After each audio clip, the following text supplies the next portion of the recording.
Hey Wadau, I'm your host, Dr. Kingori, and our guest for this episode is the host. Now, I am on record actually stating very well, with no fear of contradiction, that I'm scared of the person I would have been if I wasn't introduced to the reading culture. Now, it is for that reason, leo nataka kuwa introduced into my library. Nataka to go one by one, step by step.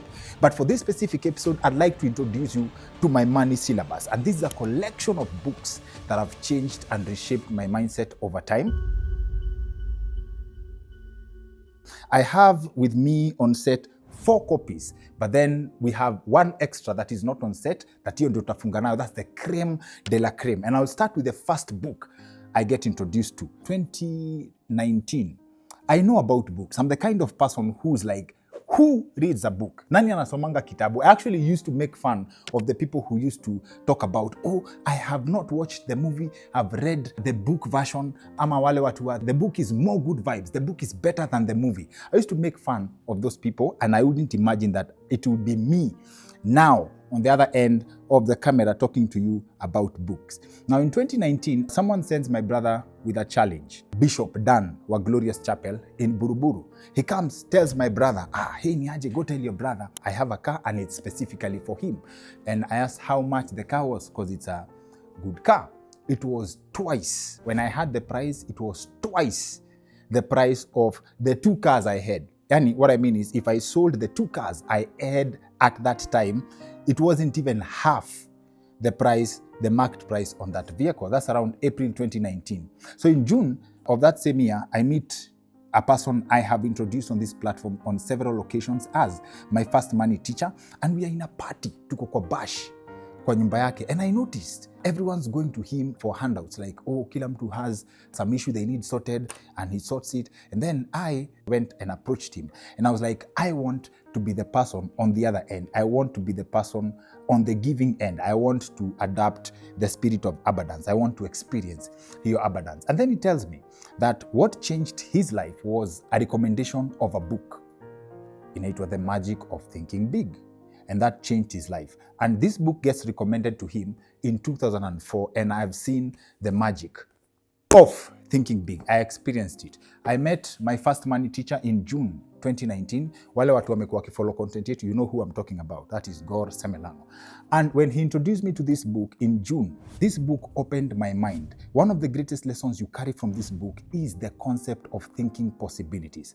Most people, when someone introduces you to something, when someone mentions something to you, at hey, niaje, what kind of car would you drive? What is your dream car? You limit your dream car to the finances you can access, to where you can think your money reaches. This book has been designed to open your mind in terms of possibilities. We recently had a guest who has adapted that mindset of possibilities, and he really challenged my mind on this episode. The CEO of AMG Realtors, Andrew Muthege Tau. Why would I need to upgrade to a different one for the next 10 years? That's a good question. Why hasn't Toyota ever said, now we have reached the epitome of a fantastic car?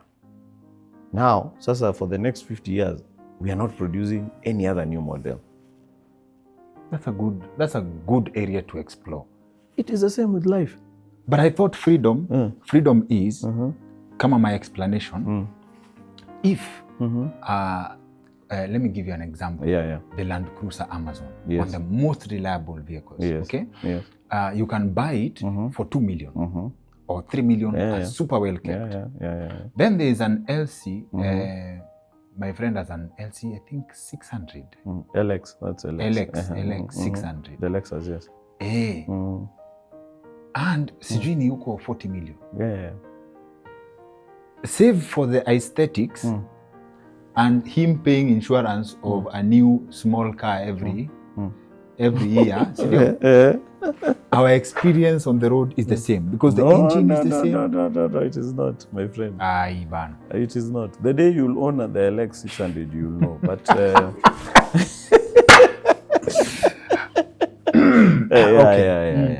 Actually, it's not about destination. You know, people say you buy a car to get from A to B.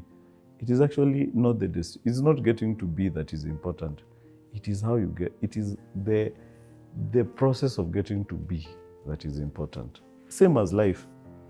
You become exposed. You start seeing what other people are achieving. And then you keep asking yourself, why can't I achieve the same? By the way, why can't you own a plane, for example? Why? Why is it that it's other people who should own a plane and not you? You know, you start asking yourself those questions. Yes, why is it that it's another person who should drive the LX 600 and not you? You start asking yourself that question. Yeah? And then you say, okay, fine. If then I believe that I can also drive an LX, what do I have to do to get to that LX? Think possibilities. You start, exactly. Your possibilities expand. They start expanding. You start thinking different. You start thinking, okay, the things I thought were impossible are now possible. There's a practical example of someone who started an airline without capital down. Richard Branson wa Virgin Atlantic. Ukiambiwa hii story, it sounds like a fairy tale. And this book here, David J. Schwartz, opens your mind into thinking that. And when you start thinking in that direction, you start thinking, when someone tells you you can actually achieve something, the content of the book is designed in such a way that ukiambiwa kitu, you don't stop at, oh, that's impossible. This book has been written to cure all forms of excuses, be it age, be it the situation you're facing in life, whatever it is. The author of the book, David Schwartz, ameandika very practical examples on how to come out of that. Now, here's a practical example from the Diary of a CEO on the concept of thinking possibilities and the practicality of achieving things when you think beyond the barriers that you've set for yourself. If we look at Sir Richard Branson, he wants to start an airline. Okay. Now, to start the airline, you need a jumbo 747 that costs like 150 million. The plane. The plane, right? That's some serious money. Richard Branson got Virgin Atlantic off the ground with zero and with zero risk. So here's what he did. You replace capital with creative thinking. So he calls 206-555-1212, which is directory assistance in Seattle, Washington. And he asked for the phone number for Boeing. Okay, so he calls the main Boeing switchboard. Boeing sell the planes, right? Yeah, Boeing makes the 747. So he calls the main switchboard of Boeing, giant, huge company, and says, I'd like to lease a jumbo. And they hang up on him. Okay? He calls about 30 times. And they keep hanging up. And finally, they get tired of his calls. And the lady says, let me put you in touch with somebody who's in charge of leasing and they can tell you to get lost. Okay, so she transfers him to a person who's actually leasing jumbos. This person tells Richard, says, look, Mr. Branson, in every country, we have one customer. And in the UK, that is British Airways. So we have nothing to talk about. So he says, well, just humor me for a second. He said, if British Airways called you and said that they wanted to lease an old used jumbo, do you have one lying around? So the guy says, as a matter of fact, we do, but that's academic. He says, well, what would you lease it to British Airways for? Just since we're having a conversation. What ended up happening is Boeing leased him that jumbo. And the reason they leased him the jumbo is they had one just sitting around. So they didn't really have any risk because they said the moment the guy doesn't make any payments, we're going to pull the plane, right? So now when you have an airline, you sell all the seats 4 months in advance. The cash has already come in. You pay for the fuel 30 days after the plane lands, and you pay for the lease after the plane lands. You don't need any capital. Virgin Atlantic got off the ground with zero capital. Okay, now if you can start an airline which needs a jumbo with zero capital, you can start any business with zero capital. Of thinking big is not prosperity gospel. It is a practical book in terms of finance. You may agree with some points, you may not agree with some points, but one thing for sure is it will open your mind in terms of thinking possibilities. It will shift your mindset. The moment everything that you've ever barred yourself and umekuwa ukijiambia, no, that is beyond me. No, this is proper reset. And it actually elevates you from the level of the people who believe that, oh, niaje, those who are not meant for us, to actually accepting that you can actually achieve the things that you have limited for yourself. A practical example given in the book is the excuse of age. Like, people always talk about you're either too young or too old to do something. Oh, Mara, I'm 40 years old. It's too late for me to start something. The question is very simple. Inaulizwa in the book, yeah, if you are 40, for example, how many years would you wish that God gives you on this earth? Utasema, let's say, for example, 80. Some people have lived to 90. Sindio? That means the years zenye zimebaki in your life, if you think pragmatically, are actually more than the years you've lived. And there are other books that, as we continue in this series, introducing you to my library and how much books really unlock your mindset, utakuja upate there is so much. On the Twitter circles, men are actually encouraged to disappear for 6 months and see the change. It's actually true. So imagine, sasa, you can get practical advice on how much change and transformation you can manage to accomplish in your life in 5 years alone, ama 10 years alone, and then happily ever after. All those are practical examples and more. And the beauty is, hizi vitabu zote, as we go through them, you can grab a copy of each at the Nuria store, and I have a link at the kwa hii video in the description ya hii video. You can just click directly na uchague yenye imekubamba. Ukitaka kufungua mindset, ukitaka kudeal na excuses, if you want to deal with procrastination, if you want to unlock your mindset to actually start thinking possibilities and start thinking of yourself from, ukitaka ku-unlock hiyo level ya is it laziness ama ku-accept ama ni comfort zone, whatever it is, this is a book. It changed my life in 2019. Mwenye alinirecommend and who introduced me, I always give him a shout on this platform whenever I get a chance to, ni Gor Semelango. Mi regard as my first money teacher. The Magic of Thinking Big. Ukisikia imekuguza, if you're dealing with hizo maneno, this is the book for you. Link iko hapa kwa description. Book number 2, From the Magic of Thinking Big, I landed on The Richest Man in Babylon. The beauty about this book is, one of the greatest observation I made is that as much as things zinakanga ni kama zimechange, the more they have remained the same. The setup of this book is in the kingdom of Babylon, the era of Babylon. I believe this book is written in a setup here even before the time of Jesus Christ. And guess what? The practical knowledge that is shared in this book inamaanisha the same problems people faced before the time of Jesus are the same problems people are facing today. One of the lessons I carry from this book, it's a concept called, it's one of the cures for a lean pass. Inaitwa dawa ya msoto, vaccine ya kusota. Inaitwa a fraction of what you earn is yours to keep. It's a very practical example. And one of the things I have to take note of, our guest, two-time guest, one of our favorite peoples, one of our favorite men of God, Pastor T, alituambia the rules of finance, the principles of money are there no matter what. They will work whether you believe in God or not. And the best example aliniambia ni, gravity will work whether you believe in it or not.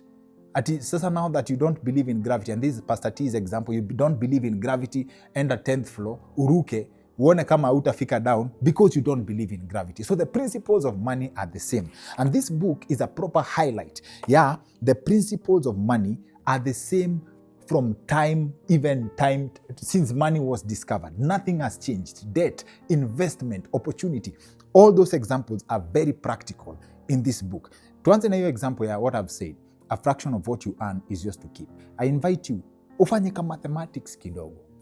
Let's say, for example, you can do in your own time, do the math of how rich you would be, or how liquid you would be if you lived on 80% of every amount of money you've ever earned from the first time ulishika pesa.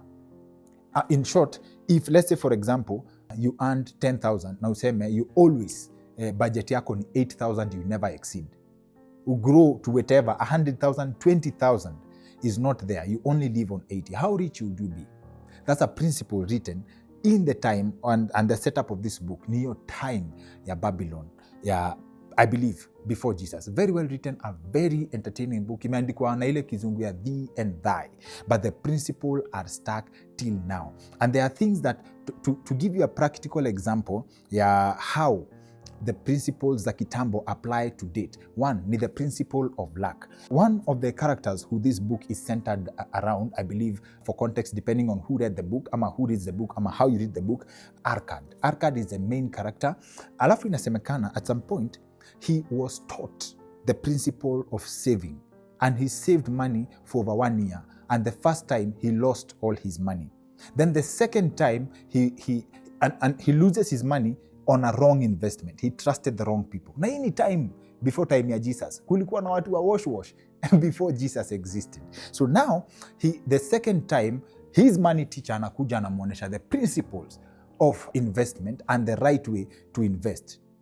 And then he does that correctly. So the next time he comes around, his money teacher, the money teacher noticed that jamaa may understand the principles. And I'll fast forward so that I don't become a spoiler for the book. Fast forward, the person trusted him na his property when he passed on. The context of this story is he's explaining to subjects of the king, because king amesema, ni aje, huyu jamaa kona do, wacha akuje, let him come and share the principles with the other people. So when one of the people in the crowd heard that he had been alikuwa ameachiwa mali, akasema, wewe uliangukia, yeah, you are just lucky. No, he wasn't lucky. First of all, the book has a very interesting principle of luck. When you wanasema, luck is what happens when people accept opportunity. And there's another variable of that statement, when opportunity meets preparedness. And this book has those practical examples. So akaachiwa mali and because he has understood the principles of multiplication, investment, and growing of wealth, the person who had created wealth, the person who taught him, the moment alitrust, he can actually handle wealth, the principles of keeping money. Kupata do ni rahisi. Many people we've seen.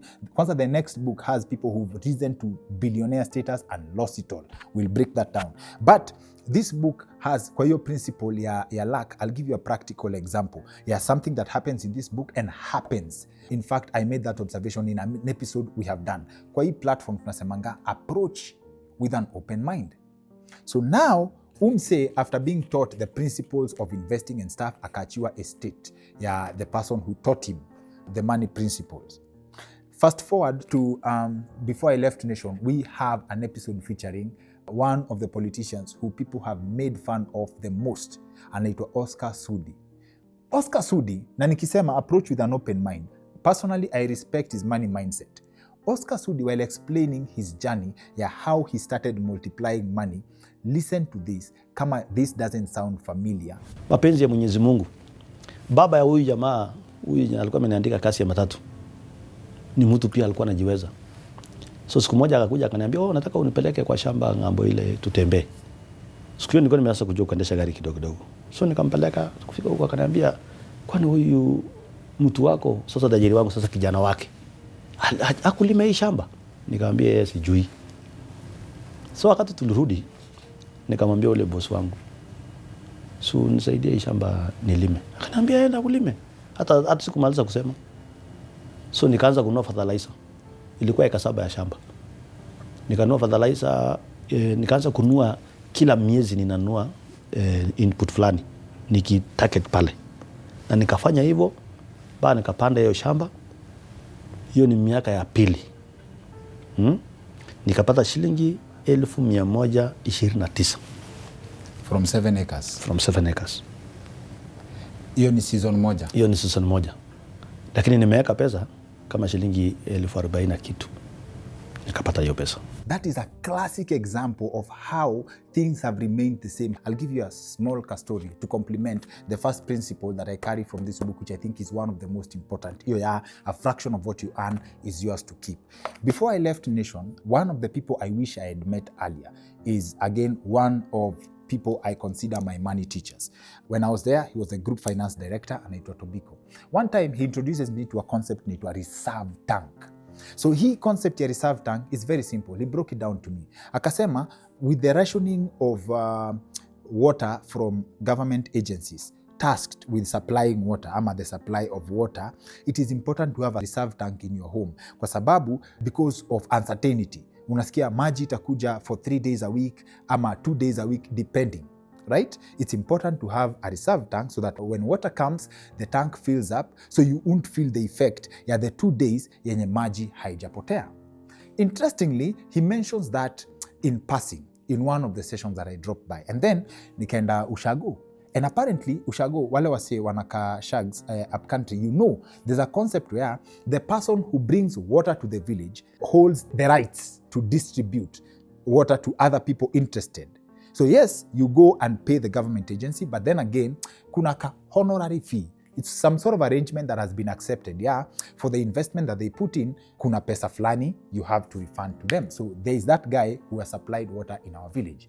So one time my mom shares with me a story that water kidogo ni kama ilikuwa imepotea, like water has ran out for like 2 days and the government agency has not been notified.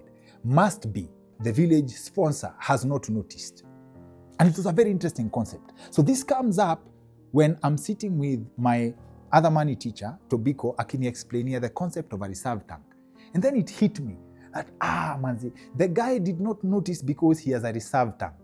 So now, unless you go and notify him, he does not suffer the inconvenience of water running out.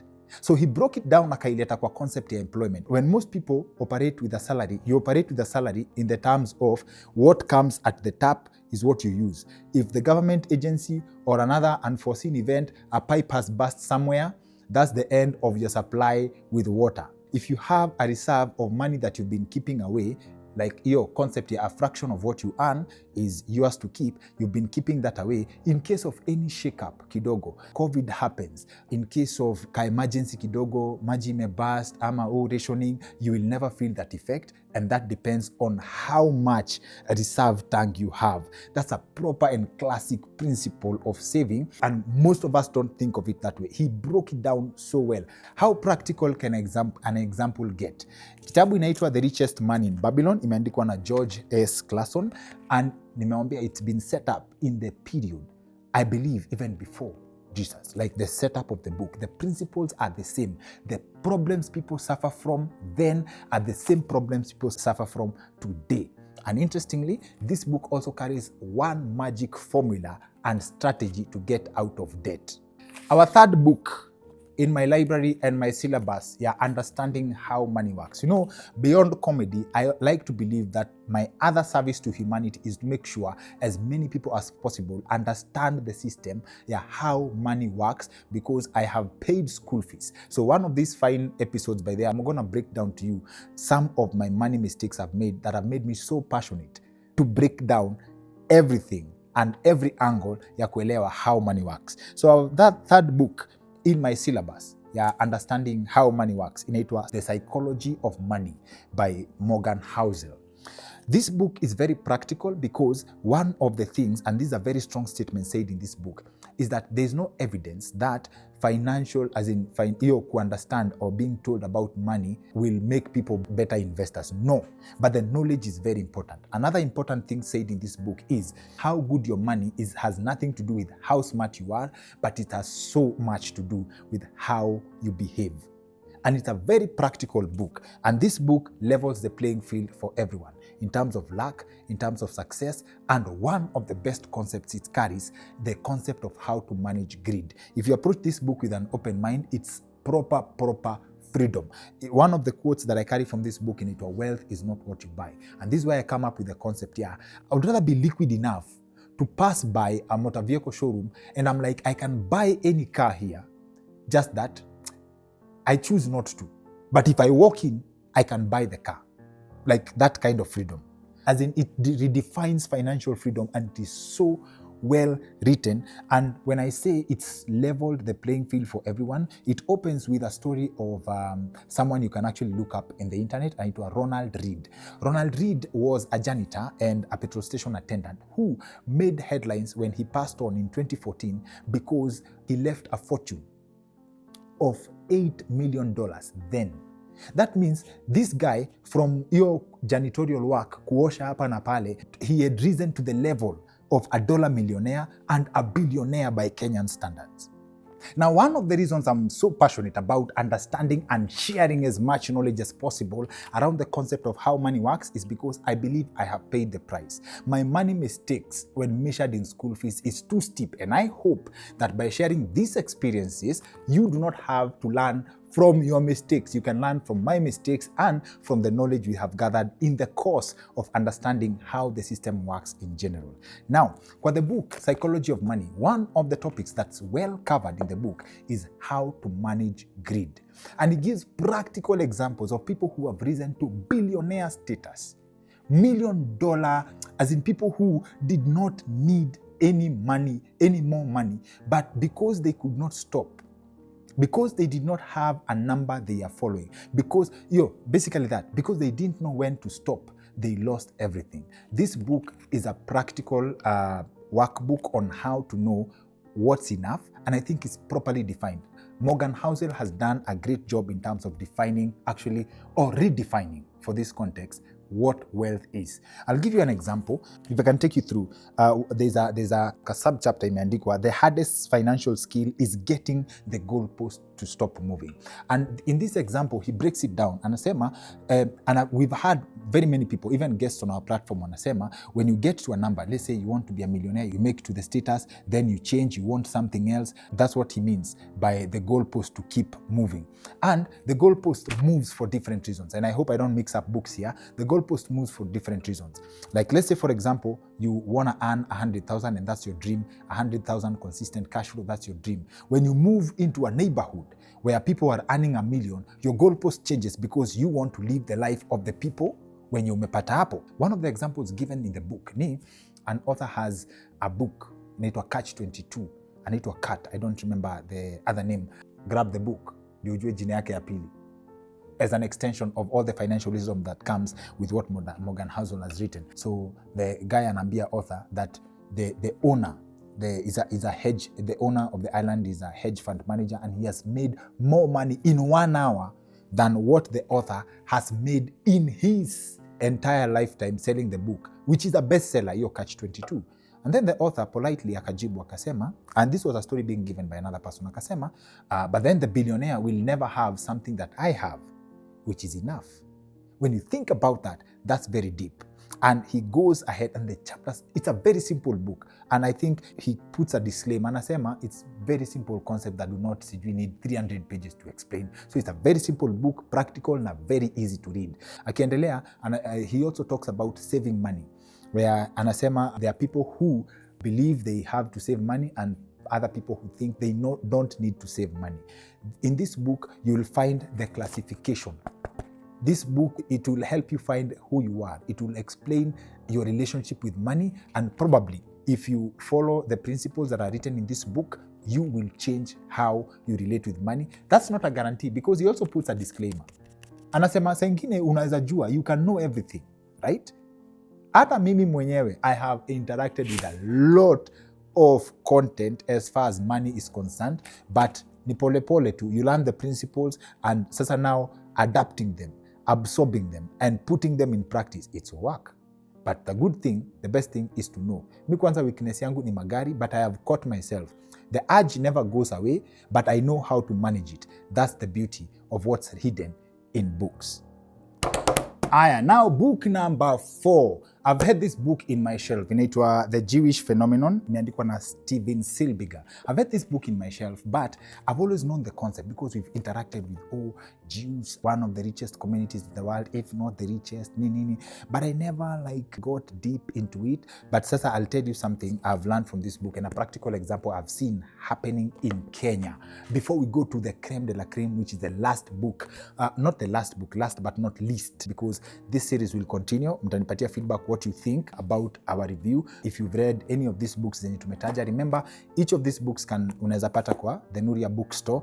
But the Jewish Phenomenon. The Jewish Phenomenon is so big on the community factor in how wealth is created. And true to that, the community is very important, and the community can actually shape your mindset. One of the best episodes tumefanya on this platform ni featuring Abdinur Alimadi, mwenye tulikuwa tunajaribu understand or breaking down the concept of the Somali business model, how Somalis make money.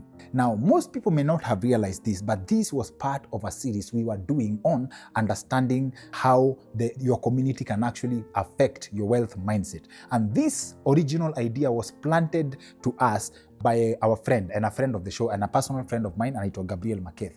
Gabriel Maketh gave an example on this platform about the Nilotic communities. Alisema Nilots actually look at wealth inward. Nilots wanakuanga watu wa, when you get money as a community, as a member of the Nilotic communities, the most likely action someone may take is to show other people how well they are living, right? That's why, and he gave an example, when people in a chama wanapata pesa, the first thing they do is update the furniture, off with the old, in with the new, right? Well, now, another friend of mine who's also been a guest on this show and a personal friend, anaitwa Wakili Otieno Mokaya, comes up with a concept. And anasema Bantus, actually, he's from the Gusii community, ama Abagusi community, Wakisi in layman's language. Akasema Bantus, and this is a phenomenon actually noted na watu wa Central Kenya, whereby people know how to save money. And he gave a very plausible example. Kama kuna mtu akona other thoughts, please feel free to share with us in the comment section. Akasema Central people and Bantus are very good with money because originally they are farmers. So by virtue of the fact that seasons change, so ukienda kulima, you have to keep your grains to manage the seasons. Now balance pia, when the other season comes, the drought, now you also have to keep some for the next planting season. When you think about that, it's very plausible when you come to tie it to the relationship with money. And then when you go back to Gabriel Maketh's example, Nilots' relationship with money, unapata culturally actually, most Nilots are fishermen, some Nilots are pastoralists. So hakuna hiyo, like when you think about it from the context, the example ya Wakili Otieno Mokaya, you actually see the correlation. By the way, your mindset may be shaped by your culture, how you relate to wealth by virtue of your economic activity. Now, let's bring the example closer home, the game of numbers and how communities can come together. And communities does not necessarily mean a tribe. It's a group of people with a common economic goal, to the best of my understanding. I'll give you an example with a guest tumekuwa naye kwa show, anaitwa Peter Kabugi. The last time I spoke to him, they had 1,000 residential units. And how do these 1,000 residential units in Nairobi, a very prime location, come about? The owner of the idea alikuja na concept, akasema put together 30 people, they contribute each 30,000 every month. 30,000 every month for, among his 30 people, that's 900,000. In 1 year, these people are 10 million bob liquid, almost 11 million.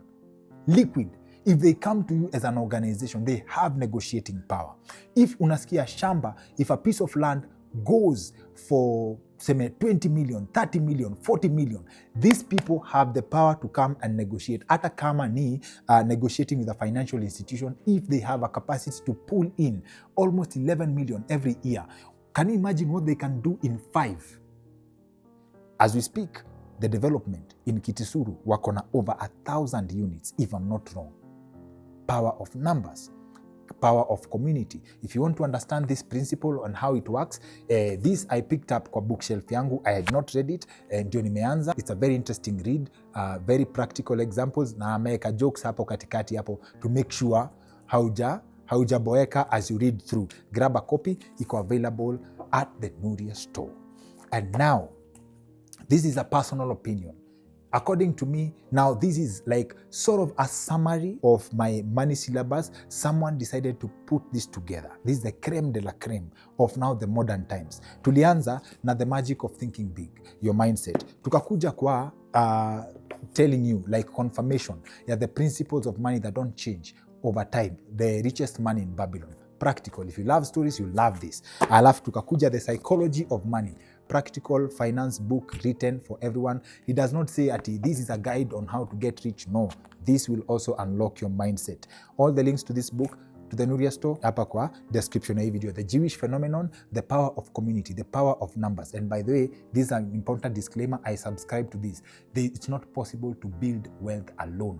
And I can qualify that statement. Now, to the creme de la creme. Alex, very nice. Inaitwa The Millionaire Fastlane by MJ DeMarco. Now, in the process of understanding how money works, we have to admit that you cannot separate wealth creation from compounding and multiplication. And I also have to admit that nothing beats e-commerce when it comes to scaling.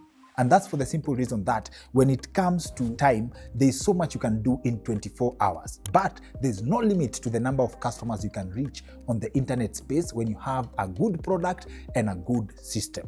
Na nikiwaambia hizi vitu, the good news is Odoo has a fully functional e-commerce app and you can actually get it for free. And that includes hosting and support if you decide to get it as the first app you choose on Odoo. Cheki mazi, unajua inamaanisha Odoo inakupatia platform ya kufungua shop online for free. And then sasa kuomoka inakuwa up to you. Na kwa ule anasikia Odoo for the first time, Odoo is a supercharged suite of application designed na all the apps you need for the smooth day-to-day running of your business processes. Ikuwe ni HR, ikuwe ni accounting, ikuwe ni sales, uko sorted. Hata manufacturing. Sasa leo tuko kwa e-commerce. Ukitaka kureach customers wako electronically, the Odoo e-commerce app is the way to go. Na inakuja na features noma kama the website builder, na iko na themes fiti sana na ziko mobile friendly. Na hapa hakuna chati unahitaji special coding knowledge ndio ukue sorted. Ni drag and drop na uko na website moja world class. And that's not all. The Odoo e-commerce app inakuja na classic user engagement that allows you to track leads real time, and you can also connect na prospects kwa backend, and it also has search filters that allows customers ku search vitu na kupata product virahisi sana. Alafu sasa juzi Odoo wamepartner na network to make local in-app payments super fast na easy. So customer akibuy product kwa e-commerce app yako ya Odoo, you can receive payments through card payments na mobile money transfer kama M-Pesa, and this happens real time. Link tumekuwekea hapa kwa description ya hii video. Ukisikia nyota yako ya kuomoka iko hapo kwa e-commerce. Remember, the first application you choose on Odoo is free for life, and that includes hosting and support. Na pia tumesema biashara yako ikigrow, you can add more apps on need basis and at a very affordable price. Remember, link ndio hapa kwa description. Last on this episode, but one of the finest books in my finance syllabus, inaitwa The Millionaire Fastlane by MJ DeMarco. This is one of the finest book vile nasema because he refuses to conform to the system of tying your money to your time. Like your money is directly linked to how much time you have. This is a very practical finance book, and some of the principles zako nazo hapa actually are tied to some of the ideas ziko kwa hizi books. Like he's a proper summary of this book depending on how you read. Na ukidecide kufollow my syllabus utapata some of the things zina link. For example, in the book ya David Schwartz, the first book tulianza nayo inaitwa The Magic of Thinking Big. There's a place he talks about, na nilikuwa nimenote in advance, he talks about it's repeat business that makes a profit, not at the sale yenye umeuza. You understand? A customer is not valued on a single sale, but rather on an annual basis. Customer service is definitely improved. So now hiyo iko kwa first book yenye tulisema ya finance. MJ DeMarco comes and summarizes it very neatly. Anasema great customer service costs more to provide, but the benefits outweigh the costs. If more money was spent on pleasing existing clients rather than trying to find new ones, the average business would survive more than 5 years. He also goes ahead to define what business is, kwa sababu he defines failure, he defines strategies, he defines scaling, he gives you all the formulas. One, nimesema he has refused to tie the concept of time because practically there is so much you can do in 24 hours, but there is no limit to how many people you can reach. So he gives you all the formulas. MJ DeMarco also subscribes to the concept of, unaona ile kitu mnasemanga, money does not grow on trees. He believes you can create money trees for you to harvest money, and he gives practical examples on how to do it. He redefines the concept of time, how you relate with time. Hiyo kusema kudivorce what you put in terms of time na what you reap in terms of money. You cannot, like this, vile tunasema there's so much you can do in 24 hours. He gives an example ya unataka kuuza hot dogs. Wewe ni mnoma sana. Ati unataka kusema kama wewe ni mnoma sana, give an example. Acha tu stick na hiyo example ya hot dogs, smoky, kugonga mayai. Kama wewe ni baba yao, unaweza gonga mayai ngapi in a day? 24 hours. Let's say unalala for 1 hour, and then how many times can you replicate that? Yes, siku moja Madaraka Day, Mashujaa Day, unaweza gonga mayai 1,000.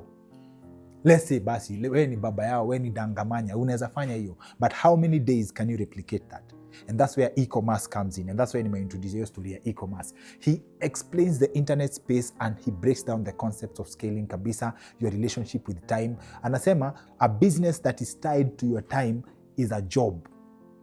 If there's a book, one of the biggest take homes on this book ni relationship with time na money, na divorcing your time ama trading your time for money, principles of business. And also I subscribe to this because it summarizes, anakupatia the slow lane. He refuses to subscribe to the idea ya you work for 60 years and then you retire and then you start enjoying. He has formulas of how you can enjoy your fruits now in the process. So ukifika 60 you're not retiring ndio uanze. You start now. Piga sherehe sahi, but unapiga sherehe safely. So hizo strategies zote ziko kwa The Millionaire Fastlane na MJ DeMarco. All these books unaweza grab a copy on the Nuria bookstore, na links tumeweka hapa kwa description. That's just a karifraf ya my finance syllabus.